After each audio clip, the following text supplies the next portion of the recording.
Welcome back, everyone. I'm the Battle Gamer, and we're back with another archetype.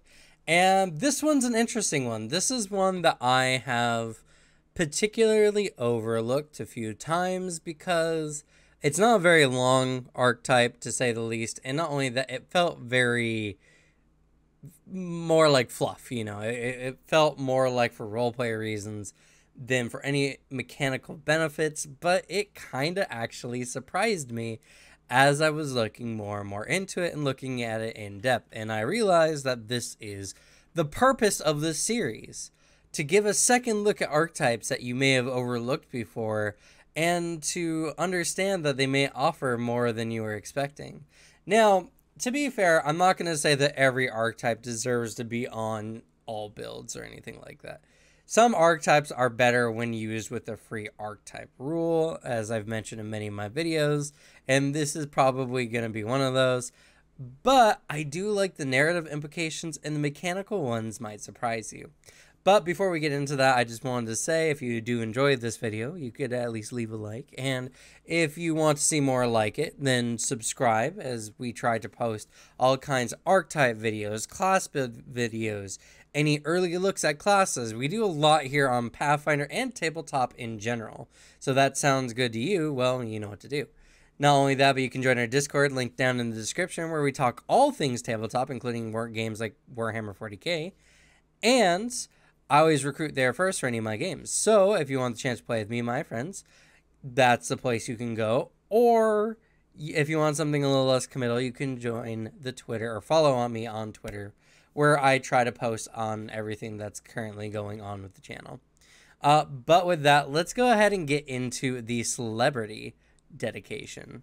All right, so the celebrity is more or less a dedication about using your reputation to your greatest advantage. Now, something about the celebrity dedication that I didn't really think about until I looked into the dedication, but the celebrity dedication doesn't have any skill requirements. Whatever it is, your character is famous enough to get people's attention. And people always associate this with being like an actor, some public figure, but your character could just be a badass. You could have a very good reputation as a mercenary or as a lead in your field in magic or a lot of different things and use the celebrity very fittingly for your character. In fact, this would be a very great dedication in general to play into your backstory a bit, especially because the celebrity dedication doesn't have any requirements other than the fact that your character is level 2. So let's take a look at the dedication right here. I'm going to pull it up. Sorry if it bleaches out my face, but there's some extra stuff here I just don't want to mess up. So when you take the dedication, you gain two things. First, you gain the upstage reaction, which we'll get to here in a moment.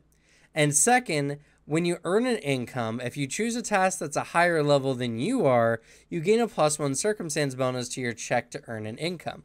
Essentially, your reputation precedes you, and thus, whatever you're doing, even if it might be a little bit out of your caliber, because of who you are, people will be content with your service regardless. I think that's interesting. Earn an income is such a weird rule set. I like it, but it's something that your character will very quickly... Earn an income is like level based, but not all settlements have level appropriate jobs for your characters. And in fact, once you get past about level 10, most settlements won't have jobs that are your character's level. So that feature is not super great. I do like the implication of it though.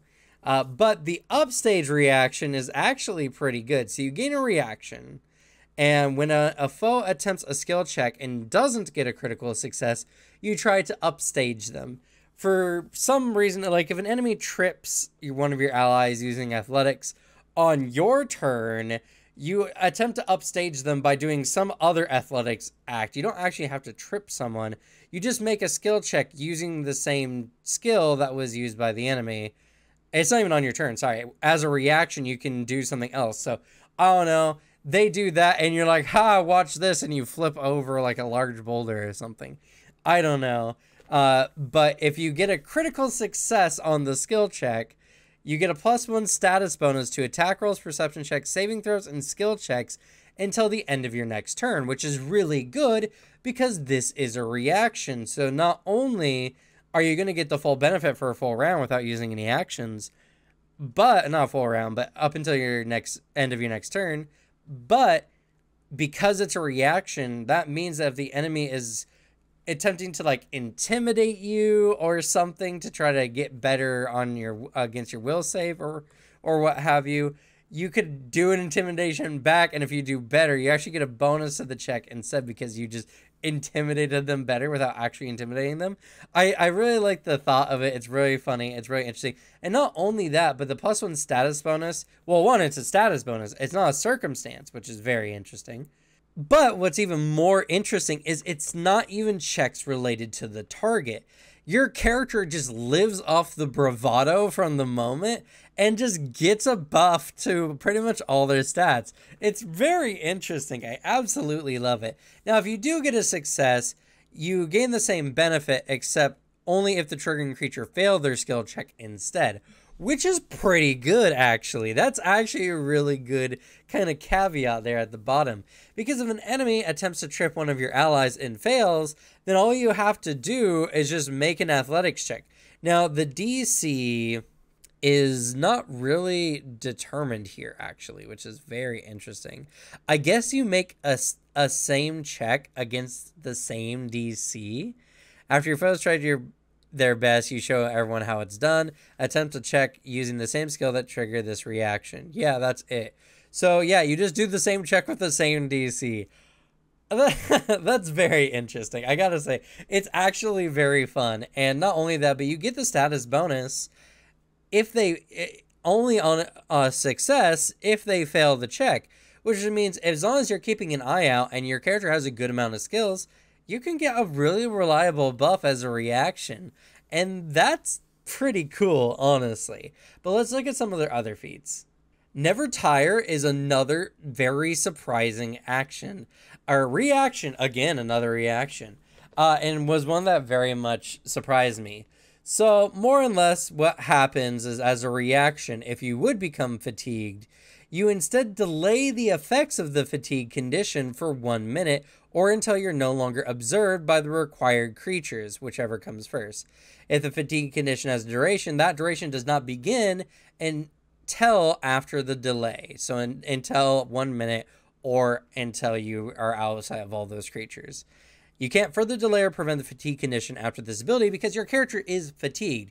What's happening is your character is using their sheer bravado, you know, their gusto or whatever, to not act tired by pushing themselves, and then when they're done, they then collapse with fatigue. Now, it's a little confusing here, but I think the general intent of the rule is your character is considered fatigued during this time, but you just don't suffer from the effects of fatigue, which is pretty bad. It's pretty much like a status bonus to all your skill checks and DCs and everything like that. Like, it's a pretty nasty condition. Actually, you know what? Let me pull it up right here, right now. Yeah, -1 to AC and saving throws. Oh, that's it. Okay. Oh, and you can't use exploration activities or, yeah, that's it. And fatigue doesn't often recover until a full night's of rest. Obviously, a lot of fatigue conditions have a duration that you need to. A lot of the time, it's just sitting down for 10 minutes or whatever. But yeah, so you take a penalty to your AC and saving throws. It just makes your character more vulnerable. This is pretty good. This is pretty good, especially because the fatigue condition, like if you're a barbarian, which again, could be a celebrity. You could be a renowned barbarian for your heroic test. Beowulf, I would say, would be a celebrity Viking, which is essentially a barbarian. And he could do something like this. And there's a barbarian feat where you attack with rage and you use all your remaining rage rounds to do damage. Your rage immediately ends and you become fatigued. You could use this then as a reaction to not take the effects of the fatigue until after the combat, essentially, making it a potentially really good one without weakening your character. It's a surprisingly really handy feat, especially if you have a class that relies around the fatigue condition specifically. So this is another really, really good feat. Mesmerizing Gaze is, again, actually another really good feat. So it's 2 actions, and you meet someone's gaze. So they have to be able to see you, and you have to be able to see them. You choose one target creature. The creature must succeed a will save or be fascinated until the end of your next turn. The DC for the save is equal to your class DC or spell DC, whichever is higher, and the creature succeeds at its save or its fascination ends due to a hostile action, it becomes temporarily immune to your mesmerizing gaze for 1 day. So the creature succeeds at its save, or if someone breaks the action, they become immune. That means that if they just naturally let the condition fall off after the end of your next turn, you can do the gaze again in the combat, which is very, very interesting. There's also a thing mentioned at the bottom that says that this either has the Arcana or Occult trait. Those aren't super big of things. I mean, there might be some small interaction in the game. There might be like some abilities that trigger only on Occult or only on Arcana. But, you know, regardless of that, this is a pretty good action. Fascinated is really good because it prevents creatures from using any action with the Concentrate trait unless it's directed at whatever's fascinating them. That means a spellcaster who has to use verbal components can't use a spell on anyone but you. That means that someone with an animal companion couldn't command their animal companion to do anything other than actions towards you. This is a pseudo taunt ability, and not only that, but in certain types of combat, this is really good, especially if you're a spellcaster. If you're a renowned spellcaster, you can actually prevent other spellcasters from affecting your allies by locking eyes with them in this way, because your spell DC is typically going to be higher than most classes' class DC at any time. Meaning that a high-level spellcaster could get good use out of this. A barbarian tank could get technically good use out of this, especially because this action itself does not have the Concentrate trait, which means you can do this while raging. That's interesting. That's really interesting. I absolutely love this ability, and it's really, really good. All right, and the piece de resistance is Command Attention, and it's the last feat. That's right, there are only a total of 4 feats in this whole archetype, and they're all really good, and Command Attention is no less great. You use an action, and you just begin to attract the attention of all creatures around you until the end of your next turn. Until the end of your next turn, when a creature within 30 feet of you attempts a saving throw against a visual effect, they can use an outcome of 1 degree of success better than the result they rolled. So if your teammates are fighting a basilisk, they actually can get a benefit. They actually get a level of success better as long as they're within 30 feet of you.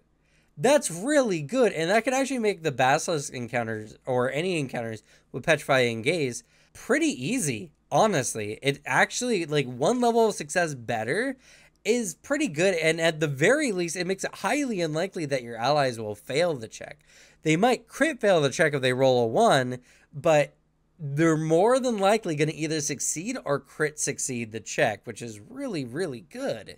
Not only that, but an enemy within that area attempting to use a visual effect that involves focusing its attention on a particular creature, again like the Medusa's focus gaze, must succeed at a will save against your class DC or spell DC, whichever is higher, in order to target another creature except for you.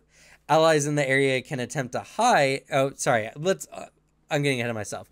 But that's really good as well. This makes certain actions even harder for enemies. Granted, that's not a very common occurrence, I gotta say.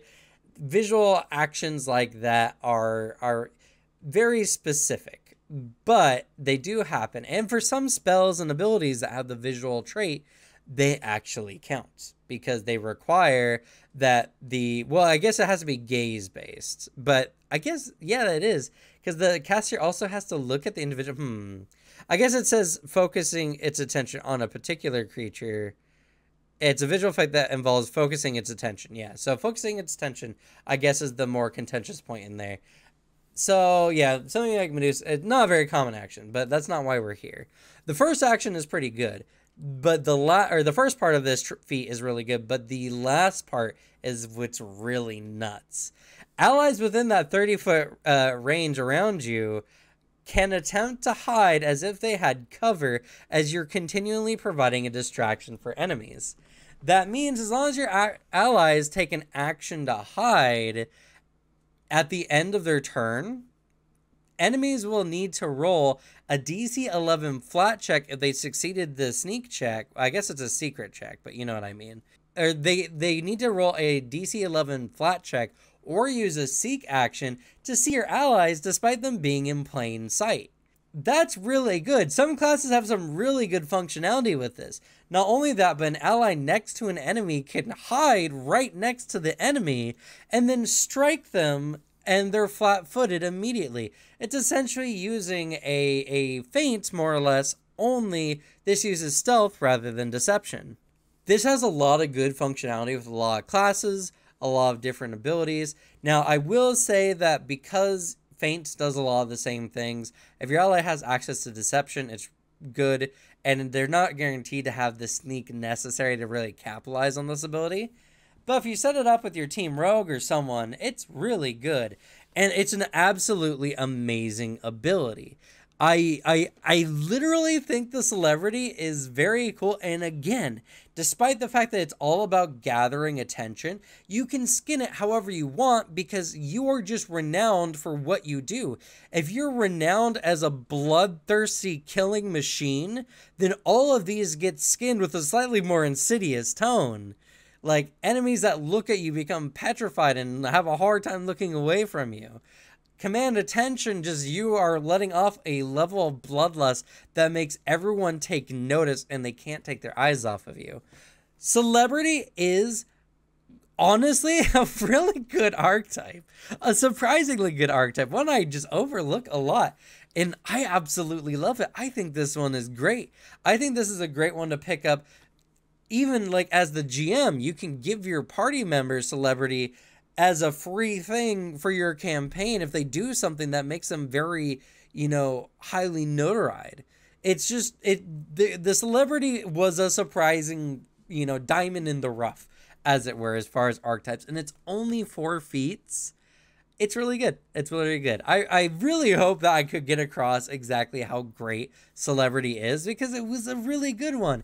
And for having no prerequisites and being able to fit with pretty much any style of how awesome your character is in some form or fashion, it's very versatile. It can do a lot of different things. It's just not very dense. There's not a lot to it, but you can still get a lot out of celebrity. So that's going to be it for me. Thank you all so much for watching. This is actually a little bit longer than I was anticipating. I was thinking this was going to be a shorter one, but I really needed to explain exactly why this was as good as it was. So yeah, I hope you enjoyed it personally. And we'll be back with more. I will be gone next week, or no, I'm sorry, I am gone currently when this video comes out. I will be in Norway.